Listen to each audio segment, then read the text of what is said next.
Hello. How was everyone? Yeah, put the lights on. Yeah, we're not in the dark. How's everybody? So did you guys like the movie? Yeah? Yeah?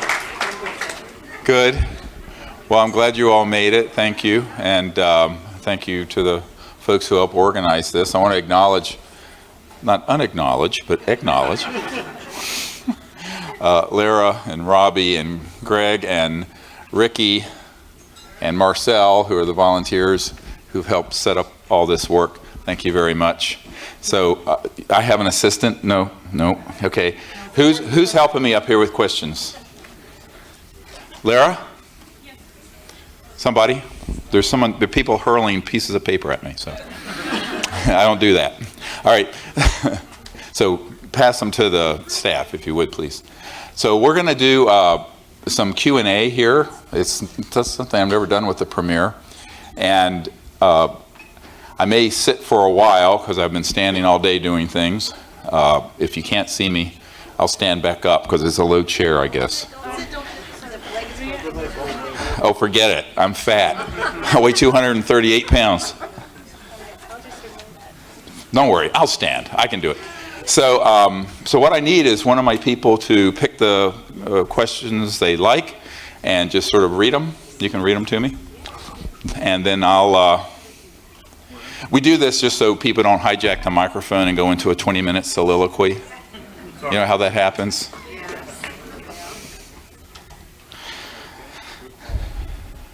Yeah.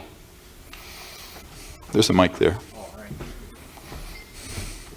What impact has all this had on your personal and family life? God.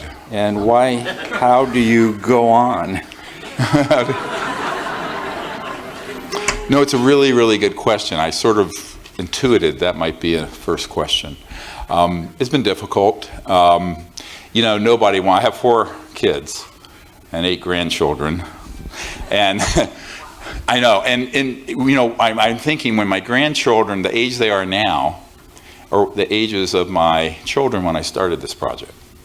So I've seen a generation. And, this was 27 years ago that we started this effort. And it's been quite a journey and a long way out of the ER. I mean, it's had a terrible impact on my personal life from the point of view of, I've had to give up my medical career, suffer the social opprobrium and ridicule that goes along with this subject, death threats, close friends assassinated, all that. I think for the family, the hardest thing is losing the father doing something conventionally respectable. Okay, emergency doctor is like, you're saving lives every day, right? And then doing something that's associated with the lunatic fringe of lunatic fringes.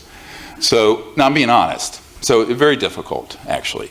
So, I think that while they're very supportive, it's been a huge sacrifice. Plus, we were not able to do the things we could have done. I had to give up around $12 million in income as a doctor doing this. So, the short answer is it's been devastating. But the longer answer, in terms of what has kept me in the process, is knowing that really, if we don't resolve some of these fundamental issues, the rest of it isn't going to matter. And so psychologically, I'll say, well, my patient now is Gaia and her 7 billion children. So that's kind of how I think.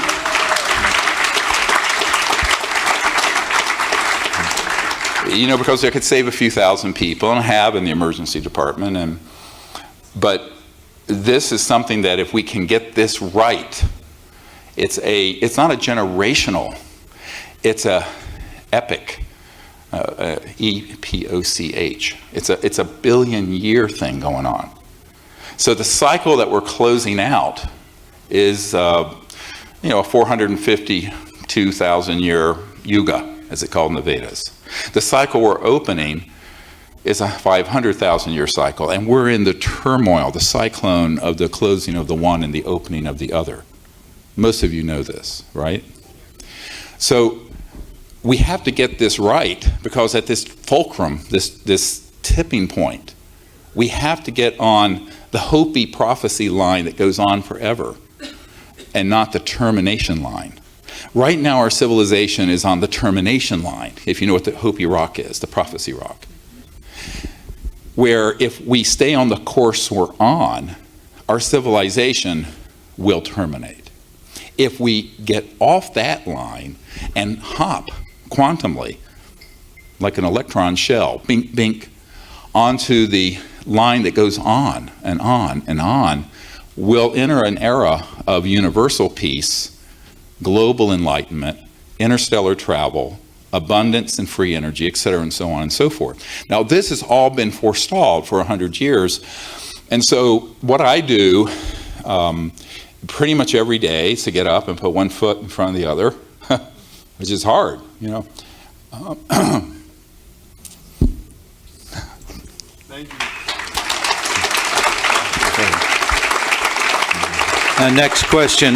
Dr. Greer, how do you think the disclosure of zero-point energy technology can occur, and how can interference from big oil and other corrupt entities be avoided? Well, you can't avoid the corruption of the cabal, all right, as Paul Hellyer was talking about. They're omnipresent.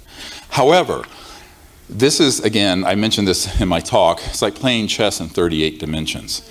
You have to think, what is their strength? Their strength is secrecy and corruption. If you go to the National Reconnaissance Office headquarters, it says over the entrance, "We own the night." That is their motto. They run all the top secret satellites for the US. And I say, we own the light. So, and I've said that to NRO people.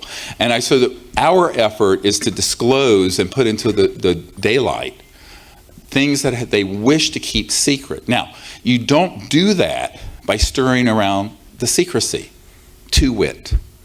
You cannot have a device that is 0 point or cold fusion or any of it and do it through the conventional venture capital, secrecy, and patent route.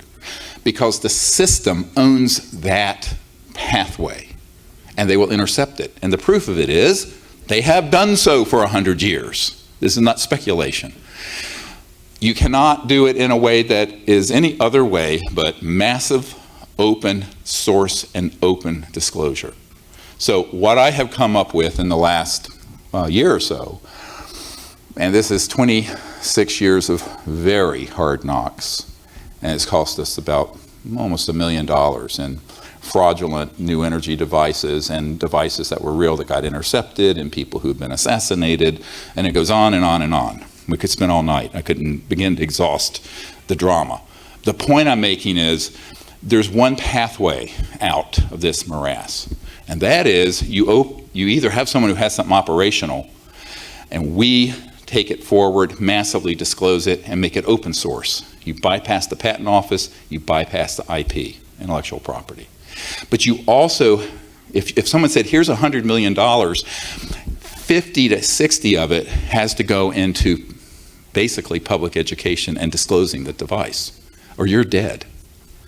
So the new energy Earth Incubator is what I'm calling this. Like Google has an incubator where they research things, and Facebook has an incubator fund. We need a new energy Earth Incubator that will bring these technologies forward for the benefit of all of humanity without intellectual property, without secrecy. And if it's being researched in a lab, if something isn't handed off totally functional, which I don't see happening, it might, if you know of one, give me a call, then the lab is live streamed.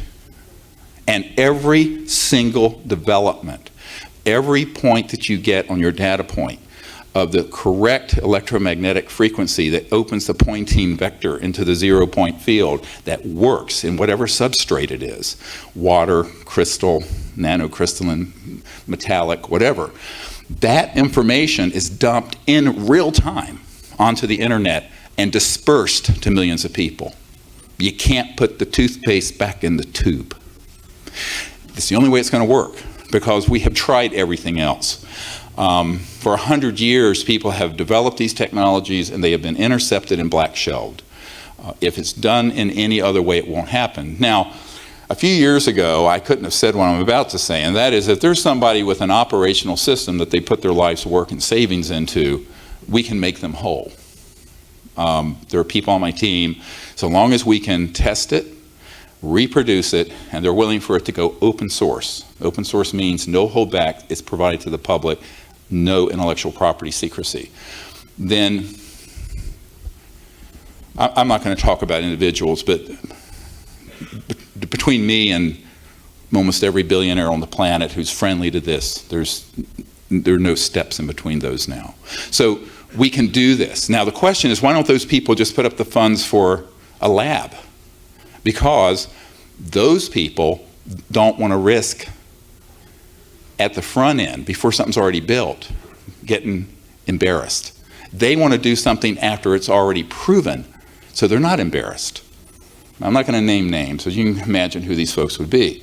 So, and they're friendly to this concept, but I can't move them into, so if somebody has something operational, that's what we would do. If they don't have something operational, all of you guys need to find folks who are going to provide the funding for a research and development lab that's open source. The problem with venture capital is that vulture capital, I call it. Vulture capital always wants to try to monetize things in the first order. In other words, at the initial part, it's not basic R&D. They want to monetize it and make it a profit center right away. What we have to understand is that we're trying to create, is there a light flashing or am I hallucinating? Yeah, okay, somebody maybe can just alter those. So someone has a seizure and I have to resuscitate them. And so the big cartels who want to keep this secret won't be able to frustrate a strategy that involves millions of people and scientists who know what they're doing and folks who can actually get the technologies operational. Now, I was having dinner with someone off-site while you guys were looking at the movie, and I was talking about the fact that a CIA agent named Sajaki allowed a man that I know to copy several thousand pages of confiscated energy device patents and designs back some years ago. And I have that computer disk, but it's a computer disk. Putting a lab together where you can actually build those systems up is another whole question. And it takes resources. You're not going to do a high energy physics lab for a few $100,000. You're talking 10 million up to do this at all properly. And that we have never had. We've never had that level of funding because the people who have the money want to see an operational device, but you can't get the operational device till you get the R&D funding. It's a catch-22. So this is what we're looking to try to accomplish, is to break that cycle, either have someone who has developed a technology come forward and let us open source it, because if we had something that we could independently test, independently verify, reproduce it, and prove it, then we would be able to have that team made whole. And however, they would have to agree to the strategy of open sourcing their work and not trying to monetize it in the first order, the first out of the gate. What you want to do is disclose it massively. There'll be thousands of companies that'll be formed, just like there was around the internet, and then those can then be monetized on the second order, not the first order. I know it's a complex answer to your question, but the strategy is actually very well thought through, and any other strategy will fail. It absolutely will fail. I'll give you a great example. Everybody heard of Stan Meyer's car that ran on water? What you didn't hear about was the toroidal system he had. It looked like a donut. That was a magnetically charged fluid in the center of this ring, a donut-shaped system, that was many times over unity, putting out more energy than you had to put in from this so-called zero-pointer quantum vacuum flux field. And that had a national security order on it dating back to the 80s. When my group was trying to acquire that warehouse full of intellectual property, The heirs went to the highest bidder, which was not us. We only had a few 100,000. A group came in with millions. They acquired it. It went to Michigan to an engineering group. That entire team has been assassinated as of last year. So, yes. So, because they did it, they want to keep it secret. They pulled it in, and all that work is gone. It's in the black pit of Calcutta. So, I know whereof I speak here. This is serious stuff. You know, people have been killed for a lot less than a multi-hundred trillion dollar technology that would deep six the oil industry and the public utilities of the world, and the petrodollar system. But we have to be smarter by being completely opposite. So they trade in fear and secrecy and intellectual property. What we have to do is be completely open. Say, okay, here it is. And it's going to benefit all of humanity. And once it's initially out, there'll be thousands of people who say, oh gosh, this really works, and they'll build up different prototypes, and they'll have something that'll run your computer with it, and they'll have something that'll run your house with it, and something that'll run a jet, on and on and on.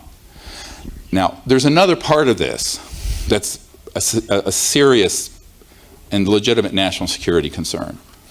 And that is what I call the Z plane. You know, not the XY horizontal, but the vertical. So when you start talking about electromagnetogravitics, anti-gravity, let's call it pop culture words, where you set up the ability to cancel the mass of an object so it levitates, which has been done for the better part of 100 years, starting with T. Townsend Brown and probably before him. You're talking about a missile delivery system. So what I have explicitly agreed to with the colonel who's in charge of future technologies for the Air Force, which is a euphemism for technologies they already have. Remember, it's all a mind fuck, excuse me for saying. It's Orwellian language usage. And they, came to me and brought up this issue. I said, yes, I understand that. Because the world is becoming more and more unstable, because it's more and more unjust, and more a disparity between the wealthy and the poor. This breeds radicalism, which is what we're seeing all over the world. And it's not going to change by staying on oil, by the way. So, in the meanwhile, you have to phase this technology in. So the first phase would be stationary energy devices that are quote-unquote free energy.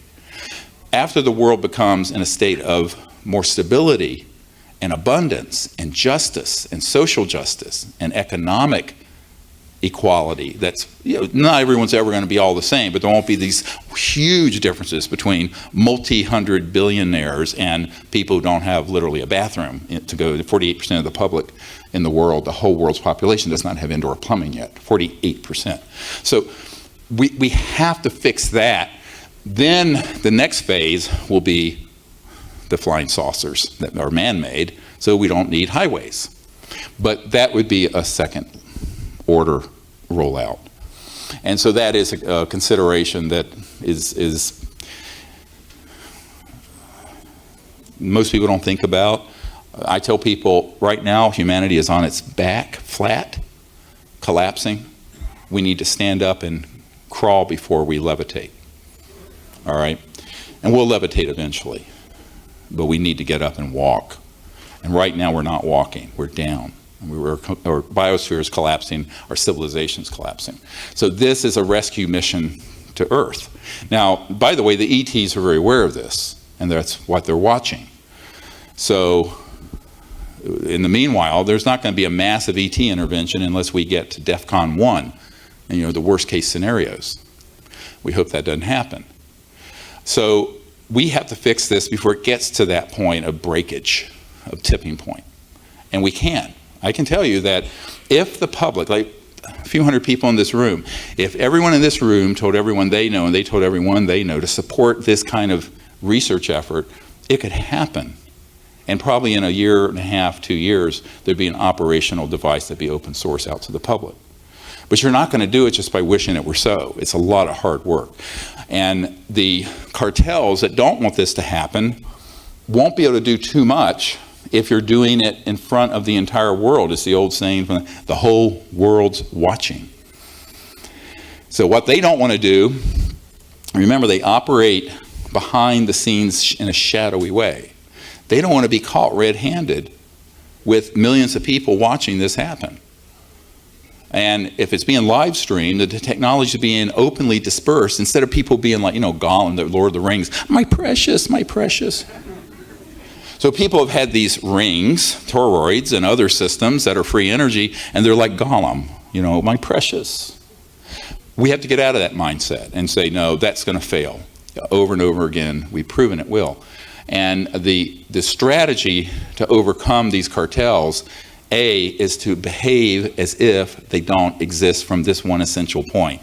Don't do what they're doing, do the 180-degree opposite. Because everyone tries to recapitulate those power plays. So they're being very secretive. It's like the next iPhone is a bigger secret than the National Security Agency code. But for this technology, it's unique. You cannot keep it secret, and you cannot develop it in secrecy, and you cannot have it go forward with intellectual property around it. Because, as you know from the film, 5,135 patents have been seized by the patent office, many of them dealing with this issue. So how are you going to patent it? If you keep a trade secret, the first 1,000 devices that are sold are going to be reverse engineered by people in China and India and elsewhere. So people are spending their lives working on this in a secretive way, when if there was open source and collaboration amongst hundreds of brilliant people, you'd come to the solutions very quickly. Like GitHub, which is a software solutions company that's open source. So it's the same concept, and that's how we would defeat the cartels, is to do it very openly, let them own the night, let them play all their shadowy games, we own the light. That's what we'll do. What level of confidence do you have in the possibility of the Trump administration addressing this issue of disclosure? Well, a broken watch is correct twice a day, and anything is possible. What my concern is that people waste their time and effort putting hope and sitting on their hands, not doing anything, thinking someone else is going to do it for them. Big mistake. I can't do this by myself, and neither can anyone else in this room. Millions of us can. That's why we made this film. It was crowdfunded by 5,000 people. But no corporation put in any money in it. This was all 100% we, the people, did this. Now the donations, thank you, by the way, those of you who supported it. Thank you very much. And the contributions were from $5 to $111,000. So they went the whole gamut. But what I'm saying is that we can do disclosure and bring these technologies out and just ignore the government.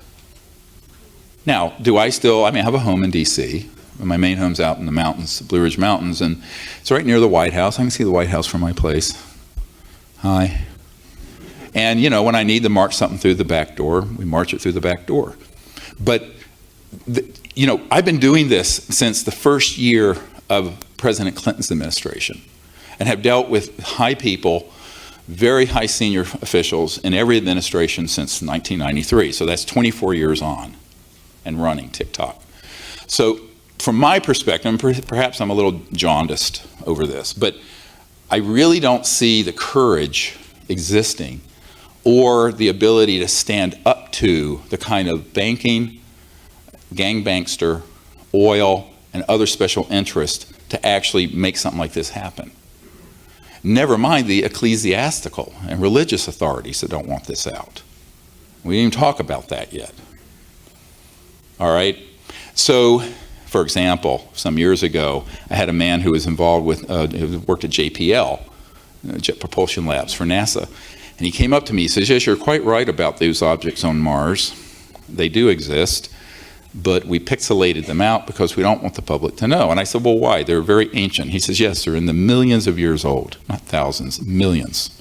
Pyramids, obelisks, all kinds of things. And those do exist from a very long time ago. In a galaxy far, far, no, it wasn't a galaxy. So, in our solar system.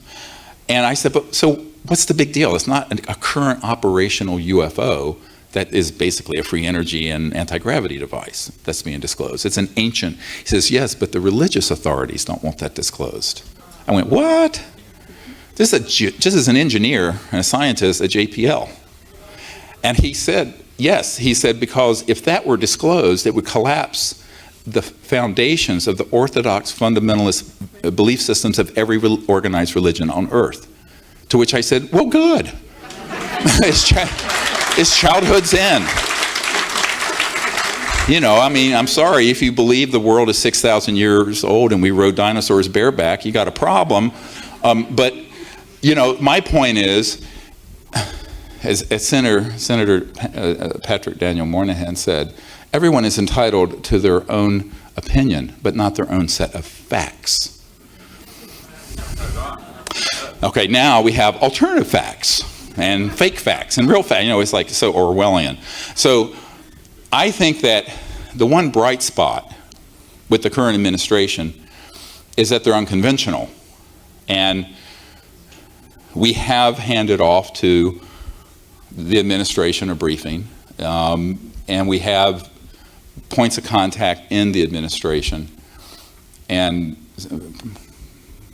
quite high up, and we'll see. Now, you know, John Podesta, who, as you all know, was chief of staff for Bill Clinton, but was the campaign chairman for Hillary Clinton, it was an open advocate of disclosure. In 2002, after we did the 2001 National Press Club, he had his own press conference and talked about this. And when he left the Obama White House, he said his greatest regret of being in government all these years was not being able to affect government disclosure on the UFO issue. I'm paraphrasing, but pretty close to what he said. And the fact is, the people who are in the Oval Office don't have the power you think they have, because power is only what you are willing to use. In other words, there's potential power and there's actual power. But if the power of the presidency, let's say, or your prime minister, is there theoretically, but they're too afraid to use it, or there are too many corrupting influences around them saying don't do it, for whatever reason, whether it be religious, technological, alleged national security, you know, which is the thing that covers, you know, every excuse can be made for that, then what you end up with is a president that will not push too hard, or if he does, perhaps he gets threatened. And, you know, when Bill Clinton was drilling down on this, and I put the brief together for him, the so-called best available evidence, and you know, a very good friend of his came to my house after I briefed the CIA director and said, well, President Clinton's very supportive of this, but his people are convinced that if he pushes on this, he will end up like Jack Kennedy. And I thought he was joking and laughed. He says, I'm not joking. So I said, well, let's have a conversation away from the children. He was at the dinner table at my home after dinner. And he explained to me that they honestly didn't think that they could protect him. And I've had two people confirm to me in the last few years that this briefing, it was about a 500-page brief, that Bill Clinton kept it in the private quarters of the White House and would sit there going through it. And one of his friends, who I knew quite well, told me the story of sitting there with him. He used to keep it on the toilet in his bathroom, and would look at it when he was on the John, and he brought it out into the living quarters, and was sitting there going through it. And he was going through, he says, I know all this is true, but they won't tell me a thing, not a goddamn thing. It's exactly how she impersonated him saying that. So, and then I, more recently in December, met with Senator John Warner's son, and he had been in the Oval Office and met also with, and brought this issue up to Clinton. And Clinton said the same thing. He says, I know this, but they won't tell me a thing, not a thing. Now, some presidents are told a little bit, some are told a lot, but all of them are told what they think they should be told. So the Cabal will tell, for example, President Reagan, that yes, there are ETs, but they're a threat. Go make this speech at the United Nations, that we'll unite the world around an alien threat. And by the way, give us a few $100 billion for Star Wars. That's the Strategic Defense Initiative. And he went, oh, okay. Because he couldn't figure out he was being played. like a puppet. So all of it has to do with the courage of who that person is, what their bandwidth is. I hate to be that blunt about it. It's just IQ. And also, what are their values? Are they willing to risk everything to do something great for the world and for humanity? My experience with moneyed people and lawyers and politicians is not so much. You know, that's not their currency. Their currency is power and staying in power. So rarely does someone bite the hand that's going to feed them, right? So at that point you realize we're much better off while hoping and providing this information to members of the Senate and Congress and your Parliament or whoever it is. I mean, I've worked with Paul Hellyer on this with some of your folks. But when the day is done, as one senator told Mr. Hellyer, you're asking me to reel in a 2,000-pound whale, and I've got a 5-pound line. I don't have the ability to do it. Because usually people in those positions are denied access even when they ask. So when you analyze this thoroughly, you're left with something that's a sort of an existential moment and epiphany, really, where you say, well, if they can't do it, then we have to do it. And this is what we vowed. After we went around all over the world between 1993 and 1998, meeting with ministers of defense and CIA directors and all these sort of people. And I concluded that it's very unlikely that the people who are in the center of power are going to risk everything to do this. But those of us out in the public who are kind of nobodies, you know, like me, a doctor in North Carolina rambling around in an ER, and that we could do it if we organized ourselves and did it, and found enough people willing to defect from the national security state, and found the resources to put the energy research together. So that's what I would tell people, that we can always hope that the next president or prime minister, I mean, Mr. Trudeau here, why not? If somebody knows him, give me a call, we'll set up a brief. But, you know, he'd have to have a really big set to, hate to put it that bluntly, to take this on. And remember, the very first thing that they're going to do is they're going to ridicule him. Because the media is owned, as you saw in the movie, by the national security state. They will make hay out of anyone who touches this. And for that reason, it's very unlikely that you're going to get somebody from that walk of life who has to get reelected or wants to be reelected to take the ridicule and the bombast that is associated with this subject. So, and in fact, I had an Air Force major say to me once, more than death threats or secret programs, the number one way that this has been kept secret was through the psychological warfare effort launched in the 50s, and we have a document for this. The psychological warfare of the value to make it so odious, and the subject is so much ridicule that no self-respecting doctor or politician or scientist would want to be publicly identified with it. And that's why I was applauding the Honorable Paul Hellyer, for a man of his stature and one of your former Minister of Defense heads, to speak the truth to power and speak the truth. But that's rare. So when you're talking about the current White House, we're always hopeful, but I wouldn't bet the farm on it. I would be more inclined to say that when the people lead, the leaders will follow. And that if enough people get behind this, and you know, we're on the 8th week of this being the #1 worldwide documentary on iTunes,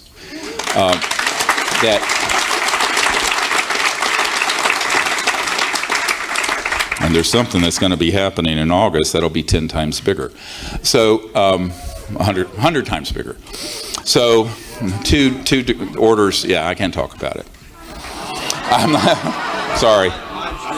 That's not my decision. That's, you know, look, no man is an island. But just stay tuned. So, yeah. No, it's not WikiLeaks. That's not enough bandwidth there. So there's not enough people viewing them. No, we're talking something where, full access, over 100 million people. So, so this is what we're trying to do. So those of you who gave your donations, this was the plan all along. So we do what we can with what we have, and I think that if people come together and decide we're going to end the secrecy, we're going to bring the truth out, and we're not going to sit on our hands waiting for, the man in the White House or someone else to do it. And I think this is one of the hardest things for people to do, is to hold themselves accountable for the state of the world. Each of us are responsible for the current state of the world, because it's like in Nazi Germany. The ones who were overtly doing the horrible things that happened were guilty. The ones who looked the other way, they're guilty too. All right? So all of us have a responsibility to step up and do something about this. Whether we are, as this old saying goes, whether you're carrying a thimbleful or a gallon measure of effort, if everyone carried what they could, this could get done. The problem is we live in a world where people live in their smartphones and in front of their computers and YouTube. What did I say? BoobTube, yeah. It turns you into a mindless boob. And so the point is that you need to be able to look at yourselves and say, I'm going to be an activist. I'm going to get up and tell people about this. And by the way, one of the reasons we created this film was so that you could show this to any skeptic. And there's enough meat in here, and there's enough dispositive evidence, testimony, documents, that a hard-boiled skeptic, if they'll sit through it, will go, wow, there must be something to this. We've gotten a lot of feedback from academic people who thought this was all poppycock, who are saying, wow. And that's who it was made for. It was made for people who are reasonably open-minded but really don't know much about the subject, and to take them into the evidence, the structure of illegal secrecy and unacknowledged special access projects, and the raison d'etre, the reason for the secrecy. And that's what we tried to achieve. Okay. Could the free energy devices be turned into weapons of mass destruction, putting a potential nuclear bomb in every basement or car? Have you asked any of your contacts this? Yes, well, I sort of addressed this. The propulsion systems are easily weaponizable, and that's very classified. And that's going to be, but the ones that are just tapping into the zero-point energy field, those are not like a hydrogen bomb. And now, could you theoretically use that device to power something that was a weapon? Yes, but it wouldn't be a weapon of mass destruction. But you can take your car or your truck and run it down the Champs-Élysées and run over 100 people, or in Nice last summer, and kill 86 people. So the issue becomes another one where it's a sort of reality check. We either are going to bring these technologies out and stabilize the biosphere and also the geopolitical situation, where the disparity between poverty and wealth is growing and growing every year, and get our civilization back on track, or we're not. And the not means termination of our civilization, one way or another, either geopolitically or geophysically. So it has to happen. There's 100 years of lost evolution on this planet, what we call the lost century, the term I coined, because we've really lost a century of evolution on our planet, and that has to be corrected. And in order to correct it, it's going to take a lot of people doing it who are not vested in the status quo. And if they are vested in the status quo, they don't care anymore. Like one of my biggest supporters and people who've helped me for the last 20 years was at one point the fourth largest oil exploration company in the world. And he says, I made my money doing that, I'm done. I want to help you. So there are people who turn over to this. And by the way, if you look at this Majority Intelligence Committee, so-called MAJIC, M-A-J-I-C, that is the name of the entity that is at the top of running covert programs related to UFO matters, about 70% of them are in favor of disclosure. And when we started back in the early 90s, it was about 30%. Now you say, well, 70% are in favor. Why didn't it happen? 2 words for you: Bill Colby. So when Bill Colby was about to defect, and did defect, and was going to hand off one of these technologies to us, they found him floating down the Potomac River the week he was going to meet with my board. And so what happened was that there was a shot across the bow and say, stay in your box, don't go off the reservation.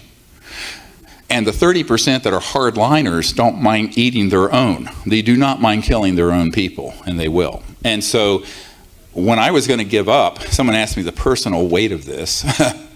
In '94, I was going to shut down my project 23 years ago in July. And a guy came down whose family founded the California Institute of Technology and was very involved with the NSA. And also, he was sent by someone from the science director at CIA, begging me not to give up, because they're on the side of wanting this disclosed, but they know they can't. And if they do, they're dead. And they were saying, don't give up. And I'm going, well, what the hell do you want me to do? And, it's this sort of going through the looking glass weirdness that has happened in my life between the early 90s and now. But what I came to realize is that a lot of those people are actually looking to you guys. You're looking to them and they're looking to you. Power of and for the people. That's what we have to do. Yeah. Is it possible that extraterrestrials can interact with you in your dreams? Great question. The number one way that humans through history have had actual contact with transdimensional interstellar civilizations is in the lucid dream state. Now let me explain what that means. It's not like you had a bad pepperoni pizza and had a nightmare.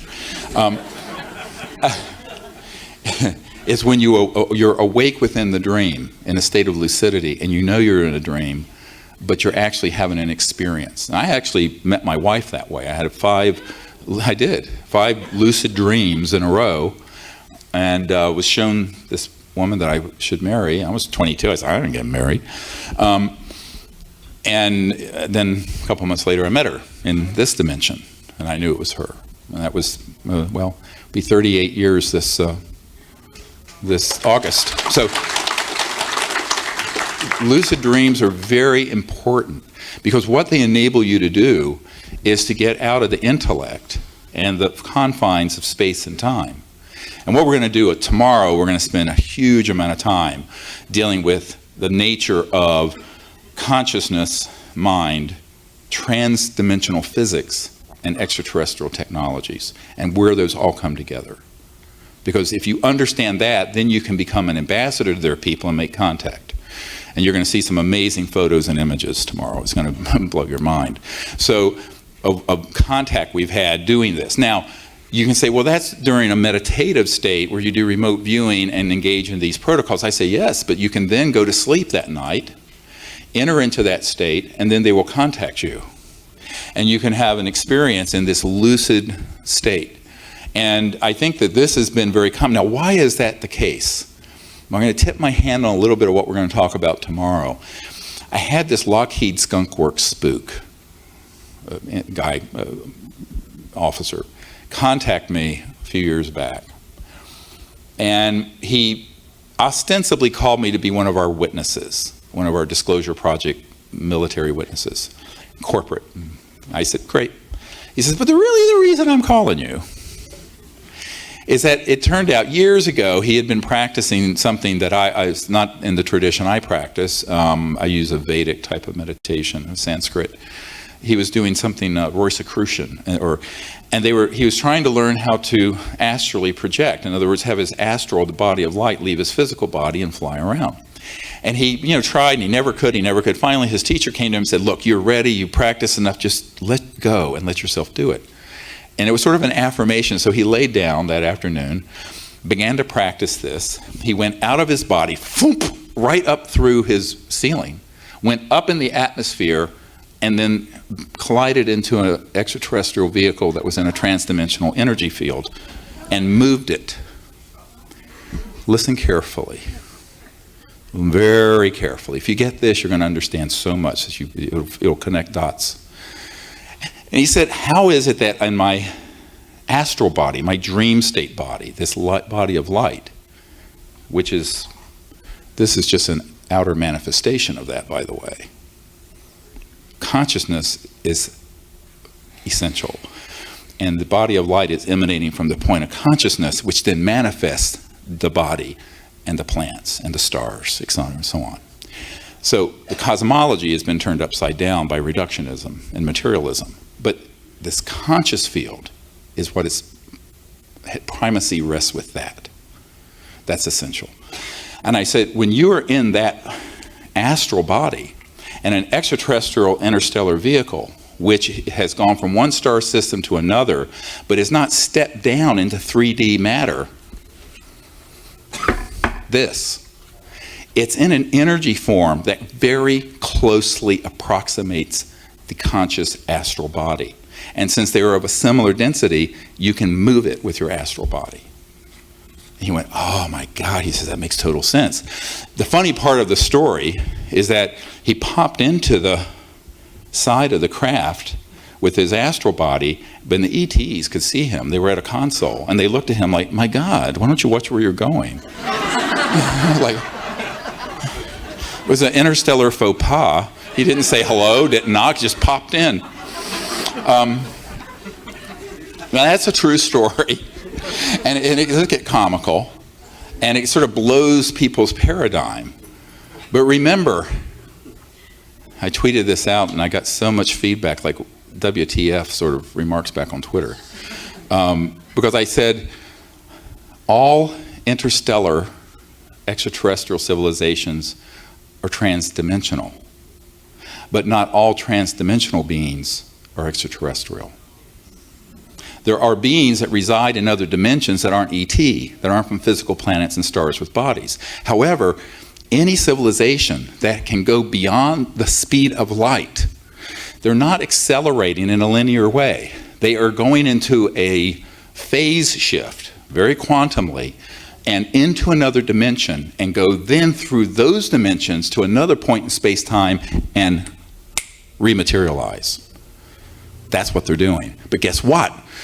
Those dimensions that they're phasing into at a higher resonant frequency is very close to the astral body and the thought forms. Not identical, but close. And so the lucid dream, yeah, there's a lot of action there. You can have amazing contact with that. Did that explanation confuse people? No? Yeah, this is a group is advanced, you know. Yeah, okay. Is there any literature on that you recommend? Yeah, I have 5 books. Read them. He asked, is there any literature on that? It's all explained in those. Yeah. I know nobody reads anymore. Have you noticed? If it's 140 characters, you'll read it. Nobody. By the way, this movie is in a book that's a corollary to it. It's called Unacknowledged, and it actually has about 10 times more information. So, you know, you can get that on Amazon. Yes. What led you and the Sea City team to the discovery of higher consciousness meditation being a bridge for peaceful communication?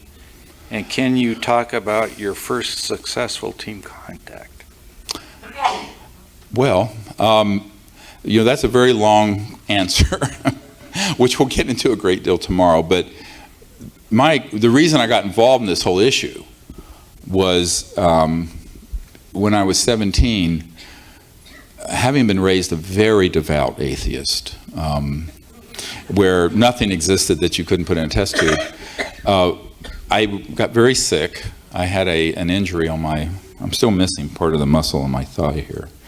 And being a jock teenager, I bicycled 200 miles on this injury in one day. It got inflamed, infected, and I had a breakdown of the skeletal muscle that clogged up my kidneys. I went into hepatorenal failure, and I died. So I had a near-death experience. I was 17. It was my last year of high school. And when I had that experience, because I wasn't raised, you know, with this belief of a angry God throwing lightning bolts from Mount Olympus. So I just went into space because I always loved the stars. And I had a cosmic consciousness experience. And I had a unity consciousness, actually beyond cosmic consciousness, where the entire cosmos was awake and I was one with that awakeness, and I was the whole cosmos. It was beautiful, perfect, beautiful. And I didn't really want to come back, but I was told I should, so I did. And I said, well, I'm going to have to figure out how you have an experience like that. So I began searching different traditions and meditation approaches, and I learned to meditate. So I learned a Vedic Sanskrit meditation approach, and it's rather comical. The first time I sat to meditate with my teacher, he did a beautiful puja, and then we did the meditation. He gave me a mantra, and I did it, and I transcended. So I went into unbounded consciousness the first time.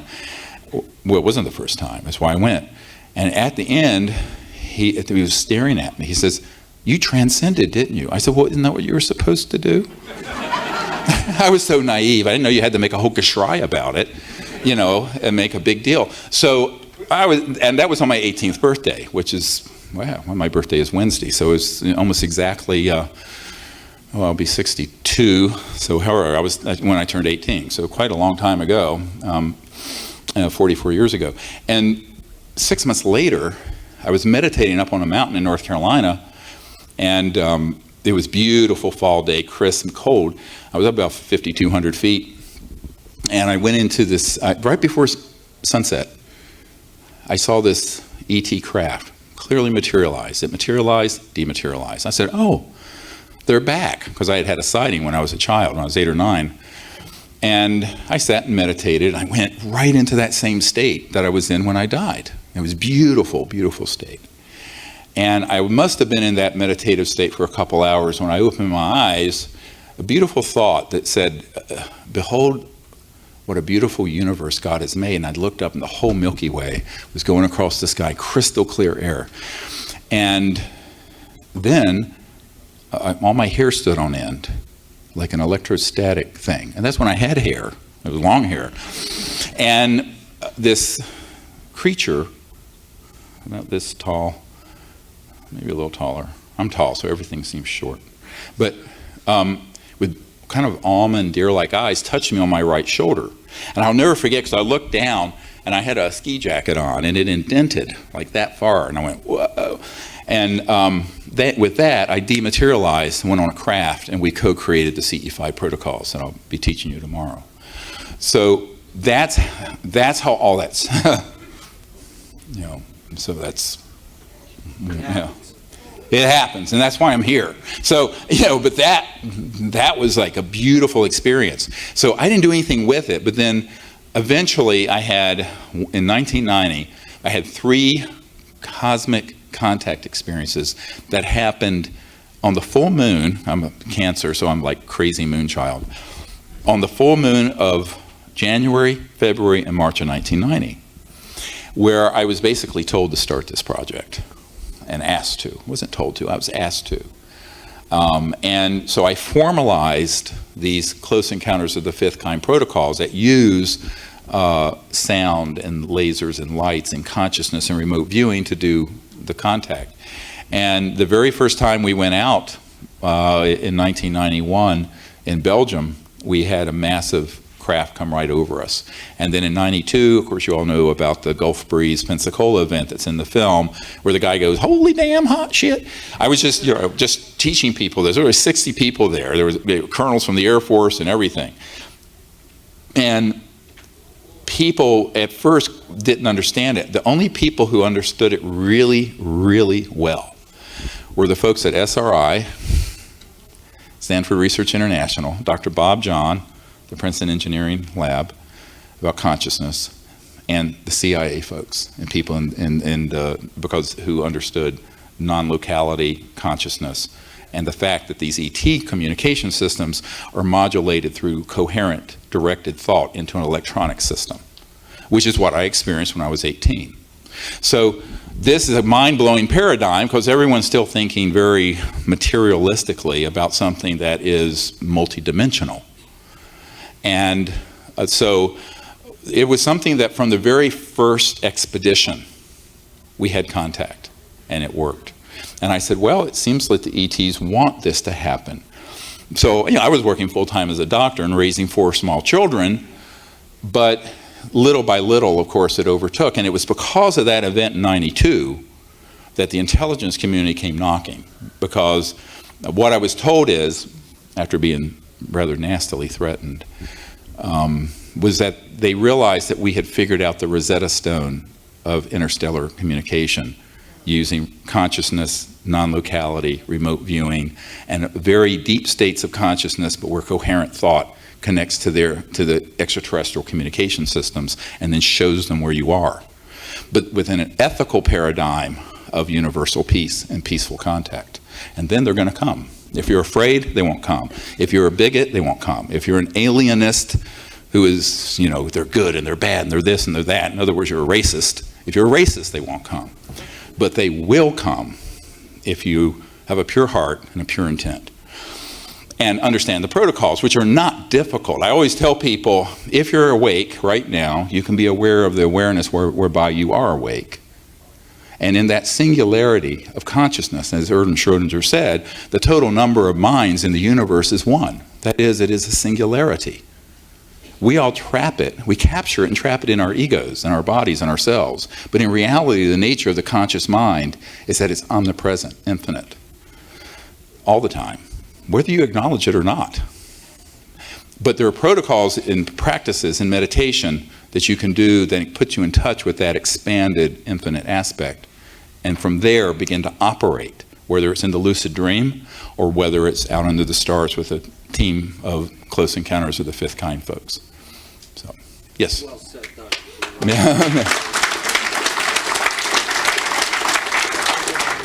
Do you think the extraterrestrials at some time will need to save Homo sapiens from themselves?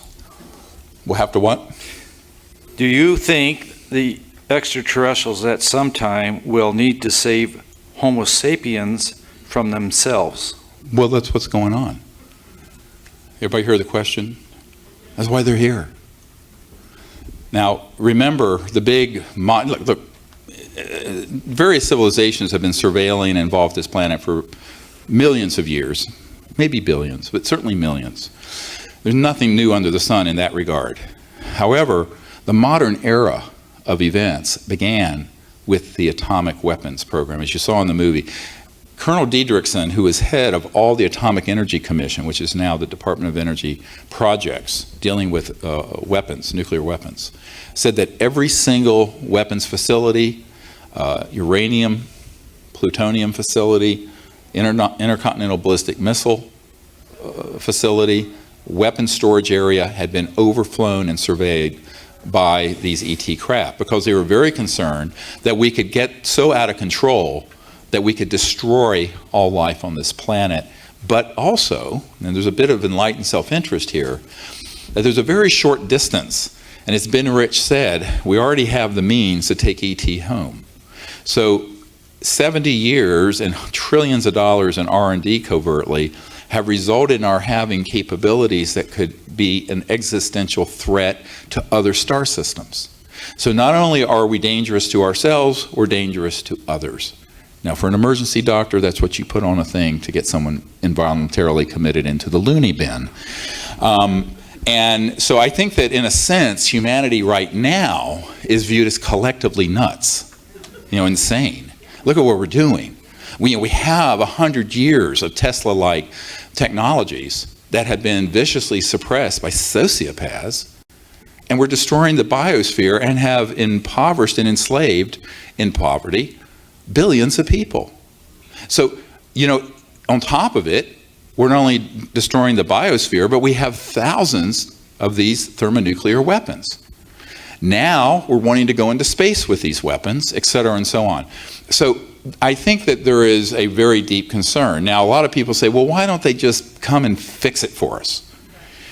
And I always say this is a little bit like, how well did that experiment go in Afghanistan with the warlords? We went in there, we're going to start Jeffersonian democracy in a feudal medieval society. Not. So, and the difference between Western civilization and the feudal warlords of Afghanistan is not as great as the savagery of human society right now and these other civilizations. So the idea that they're going to land and just impose some kind of sense out of this chaos isn't going to happen, because how many people are parents in here? Yeah, a few. So if you don't let your children learn the lessons they have to learn, and you put them in a bubble like a helicopter parent, they never develop. They'll be 30 years old and living on the couch, being worthless. So you have to let a developing civilization, the analogy being, go through these developmental pains. Now, there's a point where there would be an intervention.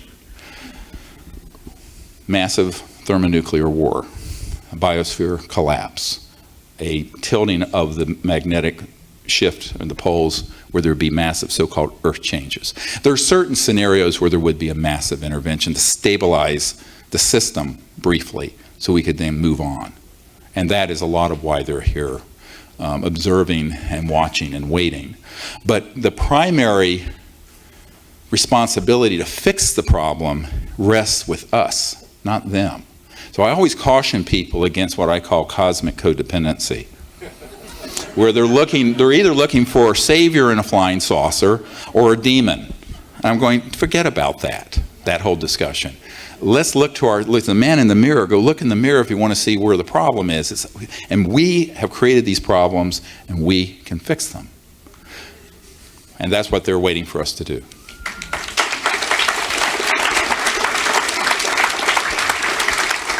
When a hydrogen bomb detonates on Earth, how does that affect the other dimensions? And is that why, or one of the reasons, the ETs are here? Yes.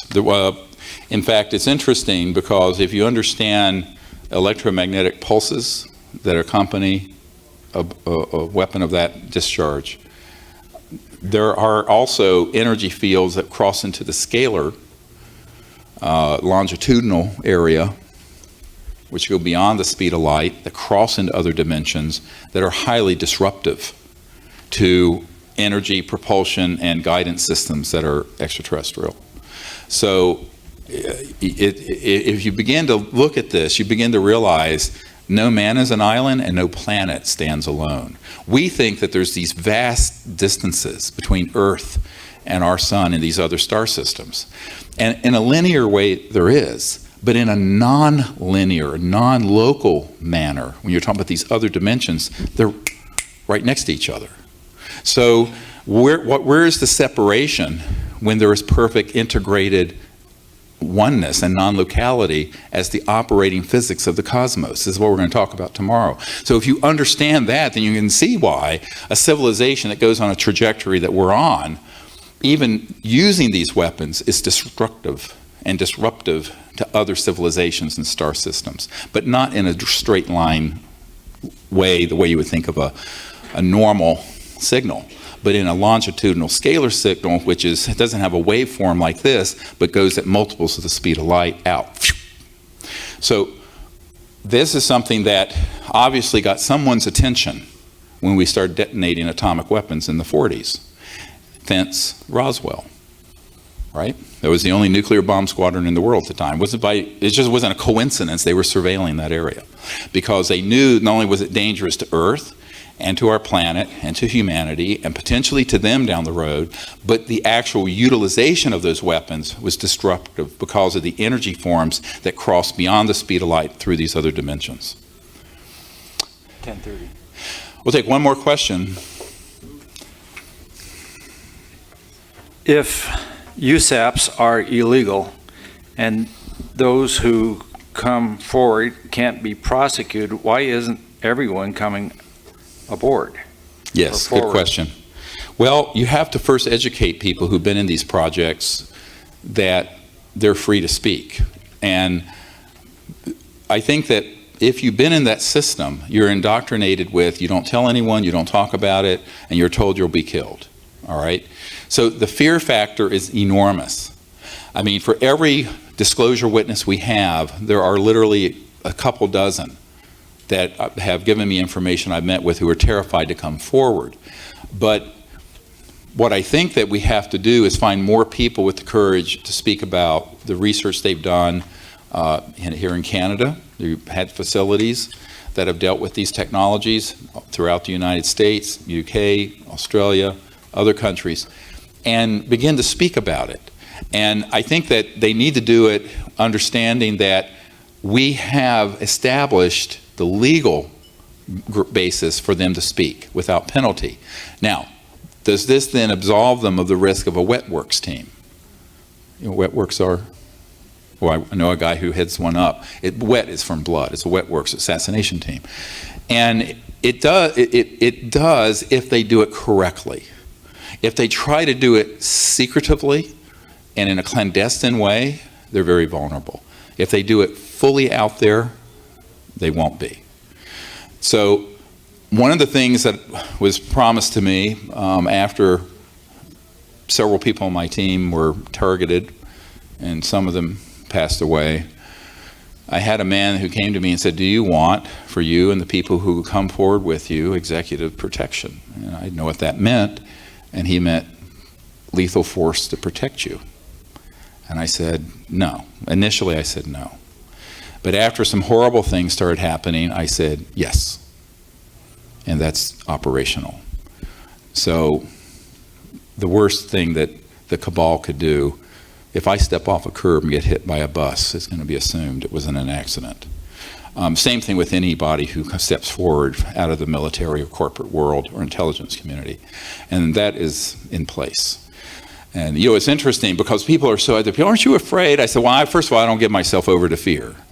But last year, I think we were in Palm Springs at a conference, and a woman came up to me who said, you know, my husband was on a deep Delta Force team, and they were assigned to assassinate you not too long ago. And well, you know, I hear about this a lot, and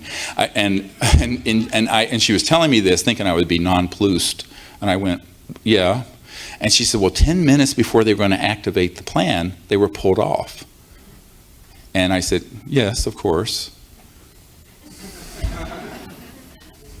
But so what I'm saying is there are some folks who do not want to see disclosure stopped.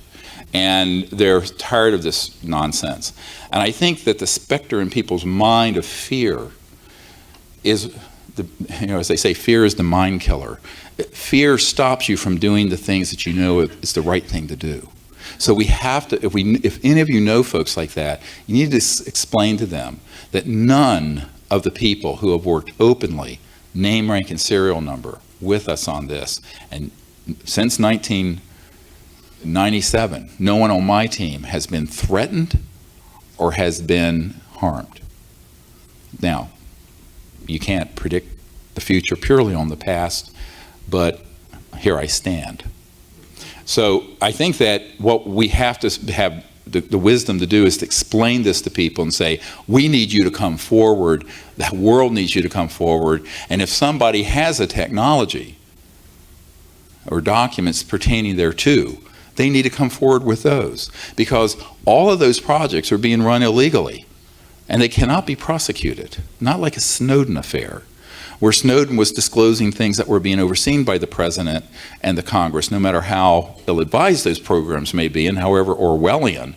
But those were legal top secret programs. I'm talking about illegal, unacknowledged special access projects. And those projects we can disclose without penalty of any legal system. And we put a system in place that we're also not subject to the kind of problems we had in the 90s, where we did have loss of life, like CIA Director Colby. So I think that is what we're wanting to convey to people and get more and more and more of these folks to come forward. Because if let's say, what if suddenly that word, if all of you became ambassadors reaching out to those sort of people, and 1,000 more Disclosure Project witnesses came out, name, rank, and serial number, documents, their DD-214, whatever it is, the equivalent in Canada. You know what? Couldn't stop it. So we need to pick up the pace on that, but it has to be something where people understand that they have clearance to do so. And one last thing before we leave. Some years ago, I took the late astronaut Edgar Mitchell with me to a briefing. I was doing a stand-up briefing at the Pentagon for the head of intelligence for the Joint Chiefs of Staff, Admiral Tom Wilson. And prior to going to that meeting, I had provided him with an NRO document that's in the movie and in the book Unacknowledged that had the project code names and code numbers as of the 1990s. And this meeting was in the spring of 1997. It was right after we did the congressional briefings in Washington that were private briefings. They weren't public. This was still when it was Project Starlight. You know, it was still very on the down low. So when I went to this meeting, I took Edgar Mitchell with me because he was just learning about these things. And I was helping mentor him and share what I knew with him, like I did with Paul Hellyer and others. And we get to this meeting, and I find out that this admiral, who is the head of intelligence for the Joint Chiefs of Staff, J2, had found one of these compartments, recognized it, that was in this document, called them up and said, I want to be read into it, or briefed. And he was told, sir, you don't have a need to know. And he says, God damn it, I'm the head of intelligence for the Joint Chiefs of Staff. How can I not have a need to know? And they said, sir, we cannot discuss this with you. Click, hung up on the admiral. So by the time I got, this happened all before, because I sent a brief ahead of my, a dossier ahead of my physical entry. And when I got there, the anger and the fear in this admiral's energy field was palpable. And so I did the brief. It was supposed to be a 45-minute stand-up briefing. It went on for 2 or 3 hours. The only reason it ended is Edgar Mitchell had to go to New York to be on a TV show. And at the end of it, I asked the admiral for his help. And he said to me, he said, these people are denying me access to these projects.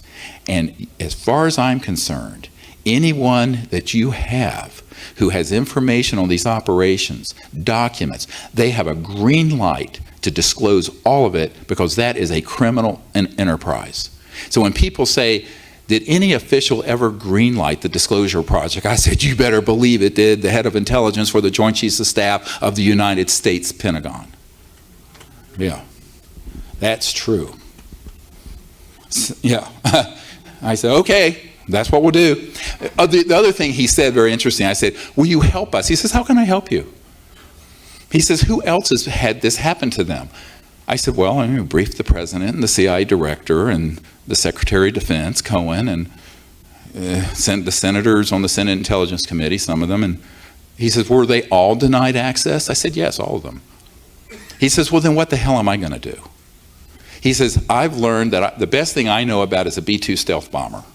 And these covert programs have man-made UFOs that can do circles around it. He said it, it's point, set, match.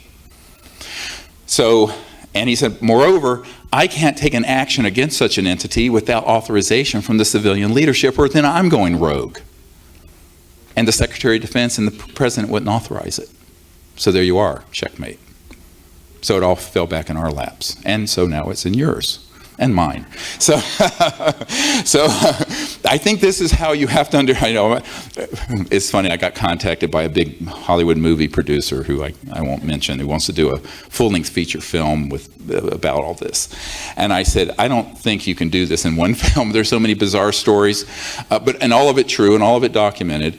But when the day is done, what we have to realize is that all of us on this planet now who are living and breathing during this great civilizational transition are responsible for creating universal peace, a new civilization based on justice, abundance, and free energy, to disclose this information, and then for our children's children, leave them a civilization that is in a state of enlightenment and peace for hundreds of thousands of years. That's why we're here.